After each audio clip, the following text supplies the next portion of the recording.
We recently discussed why 2023 could be a big year for Marvin Harrison Jr. Well, have you considered what 2023 could be for TreVeyon Henderson? A healthy Henderson could be exactly what the offense needs to be the best offense in the country.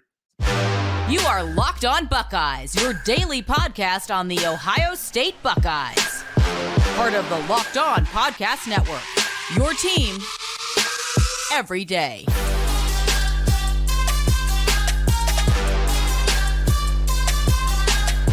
What is up, Buckeye fans? Welcome back to the episode of Locked On Buckeyes for the Locked On Podcast Network. I'm your host, Jay Stevens, also the host of the Jay Stevens Podcast. It is a Monday, July the 10th in the year 2023, and I want to thank you for making Locked On Buckeyes your first listen or first watch of every single day. During today's episode, we will discuss how TreVeyon Henderson's play impacts the Ohio State's offense, and we'll go over a segment that I don't want to really talk about, but due to some things in the news, just talking about how there needs to be zero tolerance for foolishness in the Ohio State athletic department. But first, Ohio State has the possibility to have the best backfield in the entire country. Miyan Williams, TreVeyon Henderson, two talented backs, have different skill sets, but when playing together, man, the offense can be deadly. A year ago, we saw TreVeyon Henderson only playing 8 games, had a shade under 600 rushing yards, 571 to be exact. And he's a player that I have been very critical of. I like some of the things we saw during his freshman year. Sophomore campaign was not what I thought it was going to be. But when I take into the account that he was injured and he played most of the season injured and the coaches knew it and still played him, it makes me wonder, does a healthy TreVeyon Henderson have a big year in 2023? My gut says yes. And I understand some of you might say, Jay, hold on, we're going to push back a little bit. We all understand a year ago you were on this podcast talking about Henderson's vision. Talking about Henderson and his big playability. If he can't have a big play, he's not that guy. But Henderson this and Henderson that. You are so quick to knock TreVeyon Henderson. Of course I was. I was just analyzing and observing the football and then discussing the things that I saw on Saturdays. So, of course, I was going to be critical. Of course, I was going to do my job and to properly say the things that we all saw happen on the football field. But I also have to take into account that the young man was hurt a year ago. The young man was one that was nursing an injury, a foot injury, which I do think that did possibly impact his vision. A lot of the cutback ability and his ability to plant and go. Man, it just wasn't there. Which is why, if TreVeyon Henderson improves his vision, which I do believe he needs to improve on, if he improves his ability to run between the tackles, if we get some of that freshman year TreVeyon Henderson with some of the seasoned and veteran play that you would want from a guy who's in his third year as being a Buckeye running back, buddy, we saw him run for 1,248 rushing yards during his freshman season, 15 rushing touchdowns, had 4 receiving touchdowns, and 312 passing yards. You could see that guy on the field for the Buckeyes in the fall, and then some. And I think if that's what happens, if he improves from his freshman year and learns from the mistakes he made during a sophomore campaign, not the injuries. I'm not knocking him in for being injured because injuries happen.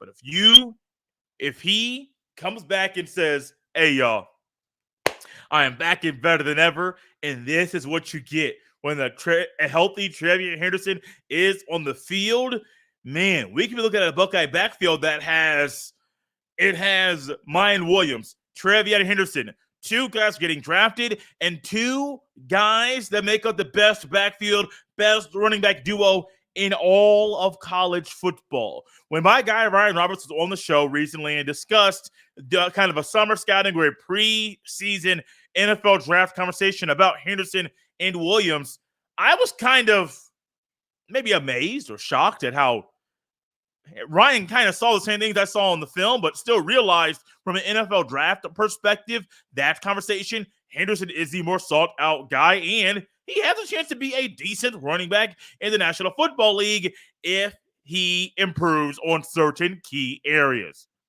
Henderson the running back. We have discussed how Ohio State's running game has not been up to par. If Henderson is playing Henderson football, if he is playing the best ball he can play, or he has played in his entire life, that might just be what Kyle McCord needs to smoothly transition to being QB1 at Ohio State. That might be what Cade Stover needs to be a better football player overall and to raise his draft stock in the upcoming NFL draft. That might just be what is needed for Marvin Harrison Jr. and Emeka Egbuka to solidify themselves and cement their claim as the best receivers in college football receiver tandem. Julian Fleming, Jaden Ballard, Cardinal Tate, Brandon Ennis. I don't know who's going to be the next third receiver there. Yeah, Julian Fleming is the first up, but if we get a scenario where one of the youngsters steps up, so be it. But all in all, it doesn't matter who is on the outside. It doesn't matter who is the quarterback. All those things help Henderson, but a lot of this has to deal with Henderson digging down in himself, sturdying up his frame. I saw him during the spring game, and I made a comment saying he looks small. And he was next to Dallin Hayden and Evan Pryor.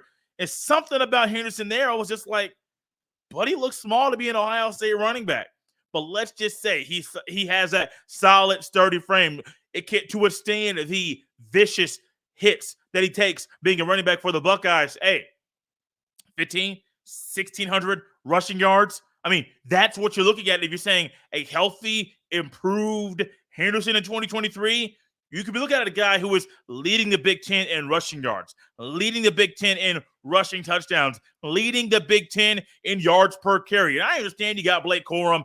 I understand you got Braylon Allen. I don't care. Henderson has a chance. Not saying he is right now, because I don't think he is right now, but Henderson has the chance to be the best running back in the Big Ten Conference at the end of the season.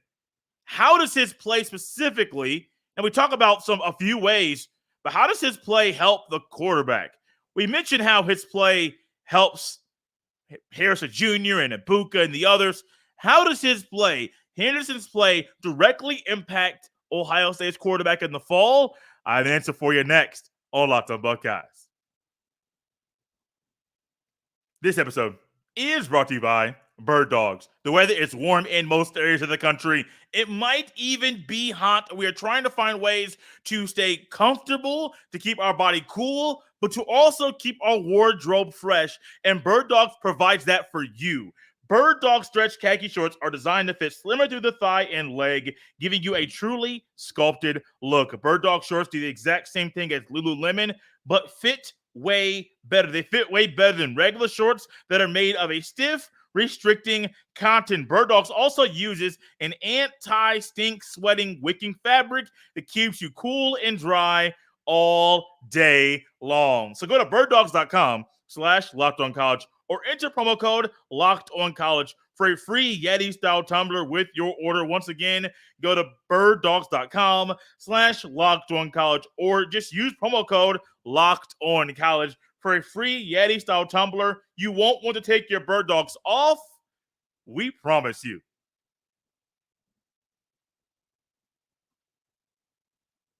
Thanks for making Locked on Buckeyes your first listen every single day. Now is the perfect time to subscribe to Locked on Buckeyes on Apple or Spotify or the Odyssey app or even YouTube so you don't miss a beat. Locked on Buckeyes on the Apple or Spotify apps. Go ahead and leave a 5-star review and a rating. It's a great free way to help more people come across this podcast every day of the week. If you're on YouTube, hit that subscribe button, smash that like button, smash the bell so you're notified every time a new video goes live. Also, leave a comment in this video as well. Locked on Buckeyes is a part of the Locked on Podcast Network, your team every day. Now, I do believe Henderson's play is pivotal and it impacts everybody on the field, from the center to the guard to the tackle, the tight end, the receivers on the outside, the backs in the backfield, quarterback as well. I believe his play impacts everybody on the Buckeyes offense, including those that might be in a backup role, but that will be playing at some point in time. His play is pivotal to the Buckeyes offense being everything it can be in 2023. Let's look at a year ago, what we saw from Henderson and why his play, I do think impacted the Buckeyes offense. So Henderson gets hurt early in the season, and beginning of the season, he gets hurt and he's still playing. He's in and out of the lineup. Mine Williams also in and out of the lineup. Why? Because he's hurt as well. So your top two backs are hurt. What are you trying to do at that point in time? Figure out who in the world can actually play running back at this level consistently. Now, at linebacker, you have Chip Trainum, Arizona State transfer running back from a year ago, ended up going to linebacker at Ohio State, moved back to running back in the middle of the season. Why? Because you just try to figure out a guy who could play the role. Now, the thought was Evan Pryor might be a third-string running back. What happened? He got hurt during the spring game in 2022. So you have a guy who you thought might be the third back in rotation. He gets hurt. Beginning of the season, your top two backs get hurt. They're still in the lineup, but you can clearly see they are not healthy guys. They should not be playing consistently or as much as they are. Dallin Hayden got put out there and played good at the end of the season. You had Chip Trainum.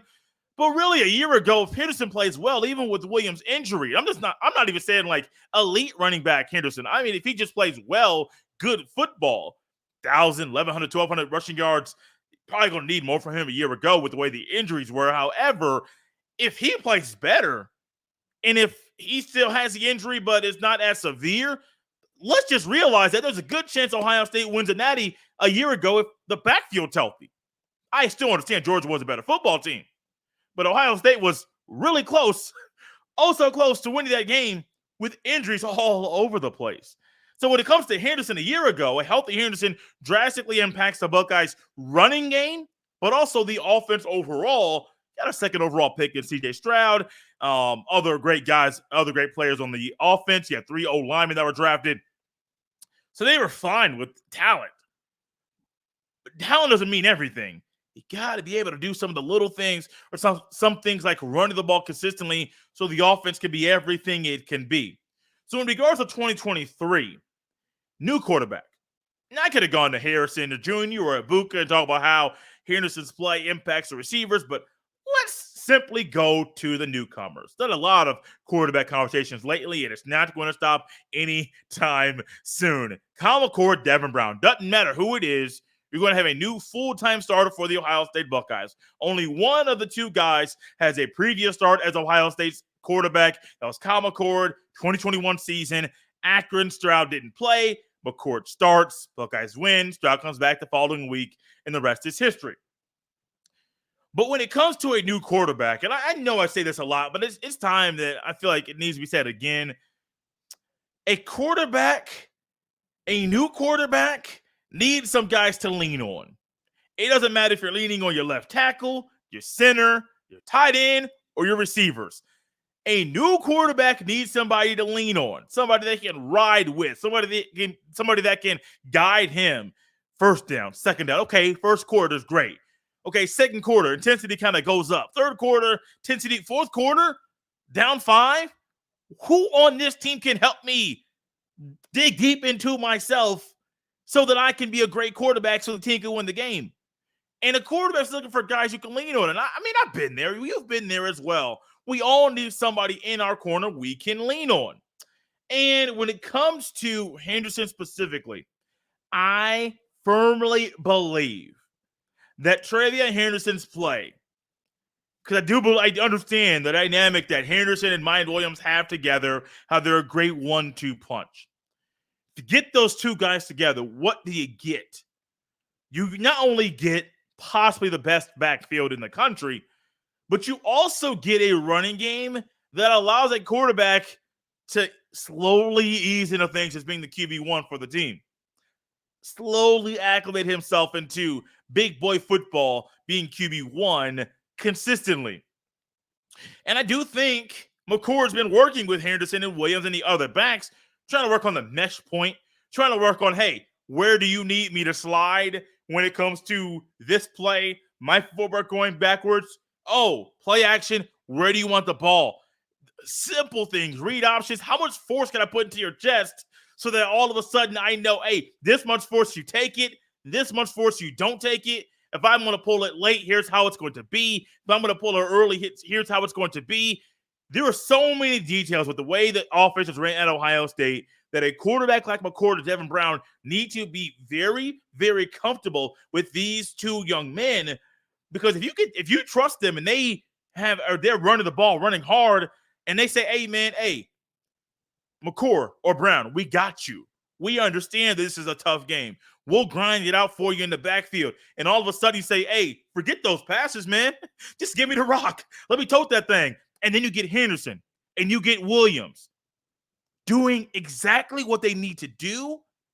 We could be looking at a post-game presser and hear McCord or Brown saying, hey, I knew it was going to be tough, man. I knew Notre Dame's defense was tough. I knew the secondary was going to be good. But my guys behind me, they said, hey, ride with me. We got you. Let's go ahead and get this dub on our backs. And what do you find next? You find that McCord and Brown, the offseason work that they've done with the two running backs, McCord in previous seasons, Devin Brown in previous seasons, the work they've done with those guys, all of a sudden, what do you find? You find that the job of being QB1, it's not going to be easy, but it's not as hard as it might be because of the play of TreVeyon Henderson in the backfield, number 32 for the Ohio State Buckeyes. I hope he has a big year, man. I am quick to be negative about a lot of things. I don't want to come on here and be negative once again and say, oh, man, he didn't do it. Oh, man, Mr. Reed. Oh, man. Oh, I don't want to come on here and be so negative about this young man.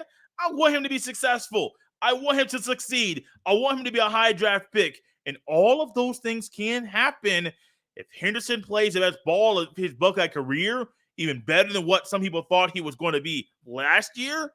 But also, his play directly impacts the quarterback. No matter who QB1 is at Ohio State, his play directly impacts one of the two players that'll be the signal caller for the Ohio State Buckeyes. Coming up next it's another segment that I don't really want to go over, but due to some things going on at Northwestern and Bob Huggins and going after West Virginia, it leaves me no choice but to come here on a Monday, ending the Monday show, talking about how there are certain things that cannot happen in the athletic department. This is Locked On Buckeyes on a Monday.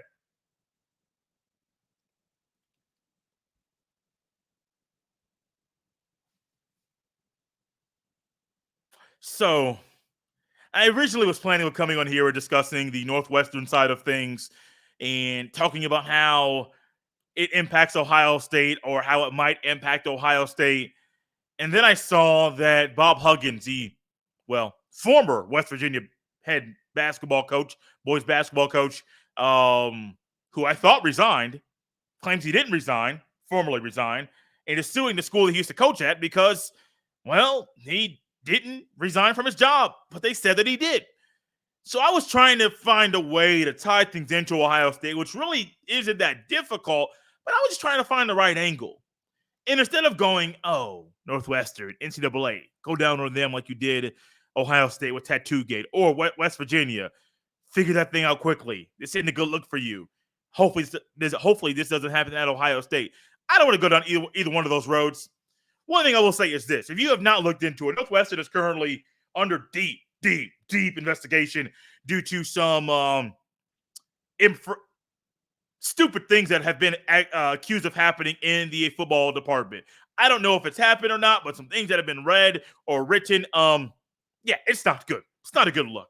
Some extreme hazing of what has been reported of the sexual nature. And I would not go into what I read. I would just simply say this. It's dumb. It's stupid. It shouldn't happen. In regards to Bob Huggins, him in the radio interview when he made some slurs that should never be said, should never be made at all.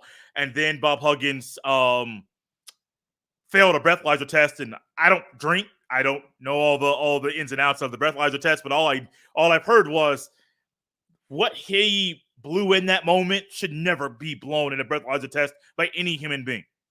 And so Ohio State's athletic department is different than West Virginia's and Northwestern's. We've seen how the NCAA and the media went after Ohio State for Tattoo Gate. Imagine if Ryan Day or Chris Holtman had such a night like Bob Huggins did, where he failed a breathalyzer test, or one of them did, in the same way Bob Huggins did. You just don't want that to happen. But Ohio State needs to have a zero tolerance for foolishness in their athletic department. In regards to the football or just the hazing in general, hazing has been going on for years. I am not going to sit here and say that it has never happened. It's gone on for years. But Ohio State Athletic Department, they realize we're under a different microscope than West Virginia or Northwestern or Oklahoma or UCLA or Oregon or Florida State or Miami or Texas or Oklahoma. Like Ohio State's, the microscope that they're viewed under is completely different than a lot of almost any other university in the country. So imagine if this was Ohio State and they said, oh, the hazing, oh, it's bad. Okay, cool. Like, how bad is it? And it went down X, Y, and Z of the report of things that are going on or went down at Northwestern. You would say that can't happen. But Ohio State realizes there are things that are going on at other universities that remind us certain things cannot happen in our athletic department. You have a zero tolerance for foolishness. You could also say stupidity. There are other words to describe what has gone on at these schools. But no matter if it's a coach having a DUI, or if it is a players under a certain coach's watch doing extreme hazing, it just can't happen at Ohio State. I'm not even just saying because of the microscope that Ohio State's under, based off the media and the NCAA and whatever. I'm not even saying just because of that. It simply can't happen, because if it does, you're just leaving the punishment in the hands of the people that are running you. Now, Northwestern initially suspended Pat Fitzgerald, the football coach, for 2 weeks without pay. I don't understand that. I'm not saying it happened or it did not happen. I'm not trying to pick sides. I'm just saying it just seems maybe 2 weeks without pay, or maybe that or the indefinite suspension. One of the two. I probably would lean more towards the indefinite suspension, because let's just say the investigation goes into the season and these things happen to be true. Well, Northwestern could vacate the losses they have in the season. And let's just say this is a year where they've done it before. They are so good in the Big Ten West that they go to the Big Ten Championship.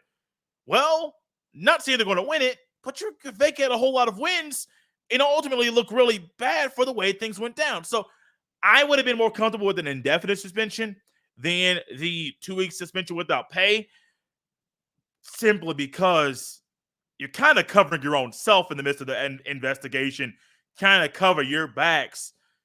If this is true for Pat Fitzgerald and it happened under his watch and he knew about it and never tried to stop it, I don't know, man. We saw how things went down at Penn State with Joe Pa, and how, I forget the coach's name, that was doing some, once again, things that he should not do of a sexual nature. Penn State's still a football program. I'm not saying Northwestern should get the death penalty, but you could be seeing some hefty penalties handed down to Northwestern. You got to have a zero tolerance. The coaches have it. If the ADs have it, it'll trickle down to some players. And hopefully everybody involved is just saying, hey, we got a zero tolerance policy for foolishness, because we just don't want this stuff to happen here. Not because we don't want to get in trouble, but because it makes your experience at Ohio State a more enjoyable one. Out of here on a Monday. Guys, glad to be back. Glad to be here with you. Got the microphone back. I thought I lost this thing. That's the microphone I'm using today. Thought I lost it, misplaced it. It was actually in my closet in the apartment that my wife and I recently moved into. And I love the new place. I love the microphone being back. And also, before we get out of here, quick shout out. Happy birthday to my wife. Just got married on July 1st, and today is her birthday. Want to say happy birthday to the new Whitney Stevens. Name is coming around. Going to make her former name her maiden name, her middle name, to make it Whitney Merrill Stevens. I like to tie into the name with her dad and my name as well. I enjoy that. But happy birthday. I love you. And I am happy that we are doing life together. Out of here on a Monday. You can follow me on Twitter at jstevens07. You can also send all of your emails to jstevens317@gmail.com. This has been Locked on Buckeyes here on a Monday. I'll see you next time.